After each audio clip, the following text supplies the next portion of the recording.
जैसा कि महान वैज्ञानिक कार्ल सैगन ने कहा था, कहीं कुछ अविश्वसनीय खोजे जाने की प्रतीक्षा कर रहा है। हम्म। और कभी-कभी वो अविश्वसनीय चीज बिल्कुल अप्रत्याशित जगहों पर मिल जाती है, जैसे हमारे जाने पहचाने समुद्र तटों पर। हाँ, बिल्कुल। कल्पना कीजिए, स्पेन के खूबसूरत धूप वाले बीच अचानक छुट्टियां रद्द हो रही हैं, लोग परेशान हैं, और वजह एक छोटा सा नीला समुद्री जीव। अजीब बात है। ना?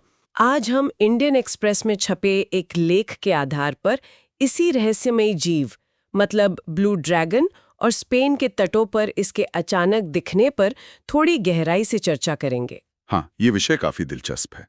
ये सिर्फ एक समुद्री किस्सा नहीं है। ये पर्यावरण, जलवायु परिवर्तन, जैव विविधता, इन सब से जुड़े कई अहम सवाल खड़े करता है। सही कहा। ये जीव है ग्लोकस अटलांटिकस, जिसे ब्लू ड्रैगन कहते हैं। देखने में तो बस 3-4 सेंटीमीटर का होगा। हाँ, बहुत छोटा। पर अपने जहरीले डंक के लिए जाना जाता है, और इसका स्पेन के भूमध्य सागर वाले तटों पर दिखना, ये बात वैज्ञानिकों को भी सोचने पर मजबूर कर रही है। वो इलाका इसका सामान्य घर नहीं है। बिल्कुल। और ये चर्चा जो है वो यूपीएससी की तैयारी करने वालों के लिए भी काफी महत्वपूर्ण हो सकती है। अच्छा, कैसे? देखिए, जीएस पेपर 3 में पर्यावरण और पारिस्थितिकी है ना, हाँ। उसमें जलवायु परिवर्तन के प्रभाव, प्रजातियों का रेंज शिफ्ट यानी उनका अपने सामान्य इलाके से बाहर जाना, हाँ। ये सब टॉपिक्स हैं। तो ये एक अच्छी केस स्टडी बन सकती है। हाँ, ये तो है। और प्रीलिम्स के लिए भी इस जीव की खासियतें, ये कहाँ पाया जाता है, ये सब जानना जरूरी हो सकता है। और आम जानकारी के लिए तो खैर ही रोचक है ही कि भाई हमारे आसपास का पर्यावरण कैसे बदल रहा है। तो चलिए फिर इस पड़ताल में थोड़ा गहरे उतरते हैं, समझने की कोशिश करते हैं कि ये ब्लू ड्रैगन आखिर है क्या चीज। इनमें ऐसा क्या खास है जो इन्हें इतना खतरनाक भी बनाता है? और सबसे बड़ा सवाल, ये स्पेन के तटों तक पहुंचे कैसे? क्या वजह हो सकती है? हाँ, और इसके साथ साथ हम इसकी इकोलॉजिकल यानी पारिस्थितिक असर और इंसानों पर क्या असर पड़ रहा है, जैसे टूरिज्म वगैरह पर, उस पर भी नजर डालेंगे। ठीक है। ये समझने की कोशिश करेंगे कि ये छोटी सी घटना, ये जो ब्लू ड्रैगन का दिखना है, ये जलवायु परिवर्तन की जो बड़ी तस्वीर है उसके बारे में क्या इशारे कर रही है। इंडियन एक्सप्रेस के लेख में भी इसी तरफ ध्यान दिलाया गया है। तो सबसे पहले शुरू करते हैं कि ये ब्लू ड्रैगन है क्या। हमने बताया कि ये छोटे समुद्री स्लग हैं, नीले और चांदी जैसे सफेद रंग के। हाँ। लेकिन इनकी जो जीवन शैली है वो काफी अनोखी है। विकिमीडिया कमेंट्स पर इनकी तस्वीरें हैं, वाकई किसी छोटे ड्रैगन जैसे ही लगते हैं। हाँ, बिल्कुल। इनकी सबसे पहली खास बात है इनका रहने का तरीका। ज्यादातर समुद्री स्लग कहाँ रहते हैं? समुद्र की तलहटी पर या चट्टानों पर रेंगते हुए। हाँ, लेकिन ब्लू ड्रैगन ये समुद्र की सतह पर रहते हैं, पानी के बहाव के साथ बहते रहते हैं। और सबसे अजीब बात, ये पानी में उल्टे तैरते हैं। उल्टे मतलब पेट ऊपर और पीठ नीचे की तरफ? ये कैसे मुमकिन है और क्यों? हाँ हाँ, बिल्कुल वैसे ही। इसके लिए ये अपने पेट में हवा का एक बुलबुला निकाल लेते हैं और उसे धरे रखते हैं। ये बुलबुला उन्हें ऑफ ट्रीब मतलब उछाल देता है, सतह पर तैरने में मदद करता है। अच्छा। और इसका कारण कारण बहुत दिलचस्प है। ये इनकी सुरक्षा का एक तरीका है। इसे काउंटर शेडिंग कहते हैं। काउंटर शेडिंग, ये क्या होता है? देखिए, जब ये उल्टे तैर रहे होते हैं तो इनका पेट वाला हिस्सा ऊपर आसमान की तरफ होता है। वो हिस्सा चांदी जैसा सफेद या हल्का ग्रे होता है। तो ये रंग पानी की सतह पर जो सूरज की चमक होती है ना, उसके साथ मिल जाता है। इससे क्या होता है कि नीचे पानी में जो शिकारी हैं, जैसे मछलियां, उन्हें ये आसानी से दिखते नहीं। अच्छा। और वहीं इनकी पीठ जो तैरते समय नीचे गहरे पानी की तरफ होती है, वो गहरे नीले रंग की होती है। हाँ। वो रंग समुद्र के नीले पानी में घुल मिल जाता है। तो ऊपर हवा में उड़ रहे शिकारी जैसे समुद्री पक्षी, उनकी नजर से ये बच जाते हैं। अरे वाह, कमाल की रणनीति है। मतलब ऊपर से देखो तो समुद्र का रंग, नीचे से देखो तो आसमान की चमक जैसा। प्रकृति ने भी क्या खूब तरीका दिया है इन्हें छिपने का। स्पेन के एल पाइस अखबार में प्रोफेसर जुआन लुकास सर्वेरा ने भी इसी काउंटर शेडिंग का जिक्र किया था। सही कहा। ये अनुकूलन का मतलब अडेप्टेशन का एक बेहतरीन उदाहरण है। दिखाता है कि जीव अपने माहौल में कैसे ढलते हैं। लेकिन इनकी खासियतें बस इतनी ही नहीं हैं। हाँ, अब आते हैं उस बात पर जो इन्हें ड्रैगन नाम के ज्यादा करीब लाती है, इनका जहर। मैंने सुना है कि ये खुद जहरीले नहीं होते, बल्कि जहर चुराते हैं। ये कैसे होता है? यही बात तो इन्हें समुद्री दुनिया के सबसे अनोखे जीवों में से एक बनाती है। ब्लू ड्रैगन का मुख्य भोजन क्या है? पुर्तगाली मैन ऑफ वॉर। ओह, वो जेलीफिश जैसे दिखने वाले, जिनके डंक बहुत खतरनाक होते हैं। हाँ, बिल्कुल। पुर्तगाली ब्रैडोवॉर और कुछ दूसरी जहरीली जेलीफिश जैसे साइफोनोफोर्स। ये मैन ऑफ वॉर अपने लंबे जहरीले डंक वाले टेंटेकल्स के लिए जाने जाते हैं। तो ब्लू ड्रैगन इन खतरनाक जीवों को खा जाते हैं और जहर का असर नहीं होता इन पर। असर तो नहीं होता, पर ये करते क्या है वो अविश्वसनीय है। जब blue dragon man of war को खाते हैं तो वो उनकी डंक मारने वाली कोशिकाओं, उन्हें नेमेटोसिस्ट कहते हैं, बिना एक्टिवेट किए, मतलब बिना ट्रिगर किए पचा जाते हैं। अच्छा। फिर ये उन जहरीली कोशिकाओं को अपने शरीर के बाहरी हिस्सों में ले जाते हैं। खासतौर पर इनके शरीर से उंगली जैसे उभार निकले होते हैं जिन्हें सराटा कहते हैं। वहां जाकर ये इन कोशिकाओं को जमा कर लेते हैं। क्या बात है! मतलब ये अपने शिकार के हथियार चुरा लेते हैं और फिर उन्हें अपने बचाव के लिए इस्तेमाल करते हैं। ये तो किसी साइंस फिक्शन फिल्म जैसा लग रहा है। हो जाती हैं, कॉन्सेंट्रेट हो जाती हैं। तो इनका डंक अक्सर उस मैन ऑफ वॉर से भी ज्यादा शक्तिशाली और दर्दनाक हो जाता है जिसे इन्होंने खाया था। ये चीज इन्हें दूसरे शिकारियों से बचाती है। बाप रे! तो अगर कोई इंसान गलती से इन्हें छू ले तब क्या हो सकता है? ये कितने खतरनाक है इंसानों के लिए? देखिए, इंसानों के लिए इनका डंक बेहद दर्दनाक होता है। बहुत तेज जलन होती है, त्वचा लाल हो जाती है, सूजन आ जाती है। कुछ मामलों में मतली, उल्टी और चक्कर आने जैसे लक्षण भी देखे गए हैं। ओह, हालांकि राहत की बात यह है कि अब तक इनके डंक से किसी इंसान की मौत की कोई खबर नहीं है, पर दर्द इतना तेज होता है कि वो अनुभव कोई भूलता नहीं है। इसीलिए समुद्र तटों पर इनकी मौजूदगी चिंता का कारण बन जाती है। समझ गया। अब आते हैं उस पहेली पर जिसका जिक्र इंडियन एक्सप्रेस के लेख में भी था। ये ब्लू ड्रैगन, जो आमतौर पर प्रशांत, अटलांटिक और हिंद महासागर के गर्म उष्णकटिबंधीय पानी के जीव हैं। ये स्पेन के भूमध्य सागर तट पर क्या कर रहे हैं? हाँ, यही सबसे बड़ा सवाल है। इसने वैज्ञानिकों को भी चौंकाया है।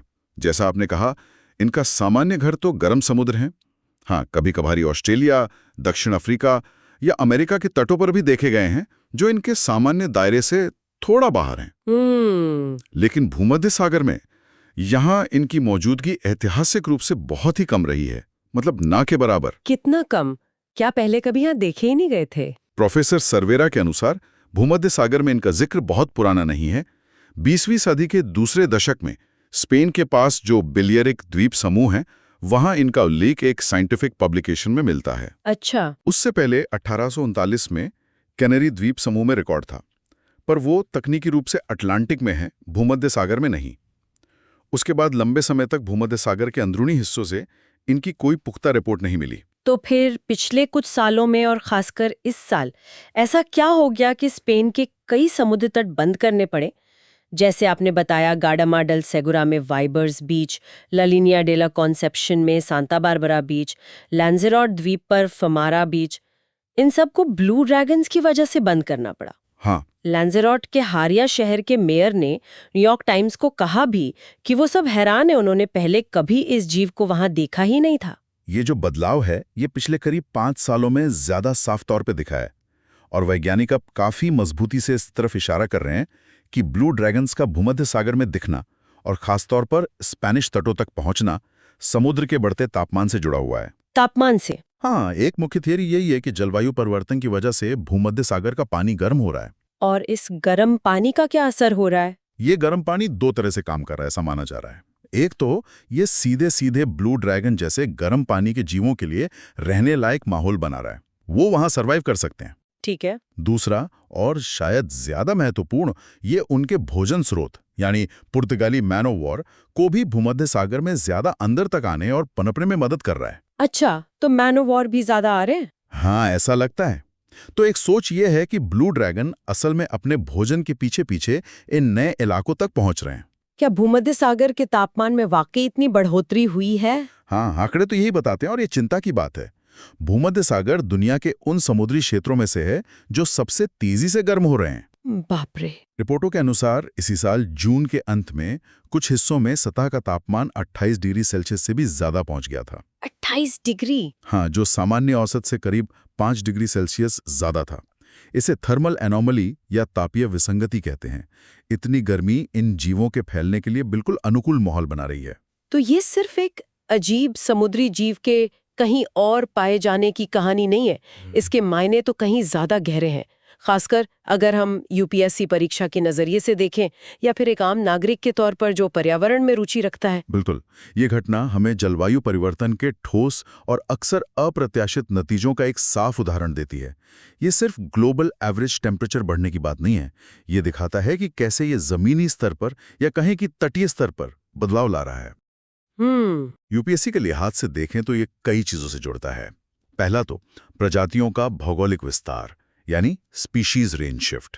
ये एक क्लासिक उदाहरण है कि कैसे तापमान बढ़ने से प्रजातियां अपने पारंपरिक घरों से निकलकर नए इलाकों में जा रही हैं। सही। दूसरा, पारिस्थितिकी तंत्र पर असर। जब ब्लू ड्रैगन या मैनोवॉर जैसी नई प्रजातियां किसी नए इकोसिस्टम में पहुंचती हैं, तो वहां की स्थानीय फूड वेब और बायोडाइवर्सिटी पर क्या असर पड़ेगा? क्या ये आक्रामक प्रजाति बन सकती हैं? ये सब शोध के विषय हैं। हाँ, ये भी सोचने वाली बात है। तीसरा, मानव वन्यजीव संपर्क। जैसे समुद्र तट बंद हो रहे हैं, ये दिखाता है कि कैसे पर्यावरण के बदलाव सीधे तौर पर हमारी गतिविधियों जैसे टूरिज्म, मनोरंजन, इन सबको प्रभावित कर सकते हैं। ये आपदा प्रबंधन और अनुकूलन रणनीतियों से भी जुड़ता है। बिल्कुल। और चौथा, ये जलवायु परिवर्तन के संकेतक यानी इंडिकेटर हैं। ब्लू ड्रैगन का आना एक तरह से बायो इंडिकेटर का काम कर रहा है। यह हमें बता रहा है कि भूमध्य सागर का स्वास्थ्य बदल रहा है। यानी ये केस स्टडी मेंस परीक्षा में पर्यावरण वाले सेक्शन में काम आ सकती है।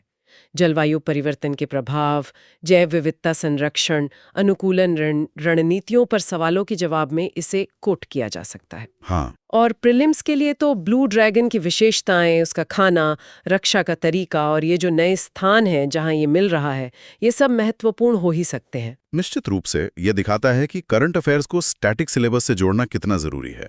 ये सिर्फ स्पेन की खबर नहीं है, एक वैश्विक पैटर्न का हिस्सा हो सकता है। तो इस पूरी चर्चा को अगर हम समेटें तो हमने आज ब्लू ड्रैगन यानी ग्लोकस एटलांटिकस के बारे में जाना, एक छोटा दिखने में आकर्षक समुद्री स्लग जो उल्टा तैर कर शिकारियों से बचता है, जहरीले मैन ऑफ वॉर का जहर चुराकर अपना खुद का घातक हथियार बना लेता है और जिसका डंक इंसानों के लिए बहुत दर्दनाक होता है। हाँ, और हमने ये समझा कि स्पेन के भूमध्य सागर तटों पर इनका हाल ही में दिखना शायद सिर्फ एक संयोग नहीं है। ये संभवतः जलवायु परिवर्तन के कारण समुद्र के बढ़ते तापमान और इनके भोजन स्रोतों के विस्तार का नतीजा है। बिल्कुल। ये घटना हमें याद दिलाती है कि जलवायु परिवर्तन कोई दूर का खतरा नहीं है। ये एक सच्चाई है जिसके असर हमारे दरवाजों तक, हमारे समुद्र तटों तक पहुंच रहे हैं। इंडियन एक्सप्रेस का लेख भी इसी बड़े संदर्भ की ओर इशारा करता है। ये चर्चा दिखाती है कि पर्यावरण में छोटे दिखने वाले बदलाव भी कैसे अप्रत्याशित और महत्वपूर्ण नतीजे ला सकते हैं। अगर श्रोताओं को इंडियन एक्सप्रेस के इस लेख पर आधारित हमारा ये विश्लेषण और चर्चा जानकारीपूर्ण लगी हो, खासकर यूपीएससी की तैयारी या सामान्य जागरूकता के नजरिए से, तो कृपया इसे लाइक करें, हमारे चैनल को सब्सक्राइब करें और अगर आपके कोई सवाल हैं या आप किसी और पहलू पर चर्चा चाहते हैं तो नीचे कमेंट्स में जरूर बताएं। और जाते जाते एक सवाल हम सबके सोचने के लिए छोड़ जाते हैं। ये गर्म होते महासागर और बदलता मौसम हमारे जाने पहचाने तटों और समुद्री जीवन में और कौन-कौन से ऐसे अनजाने, अनपेक्षित बदलाव ला सकते हैं जिनके बारे में शायद हमने अभी सोचा भी नहीं है।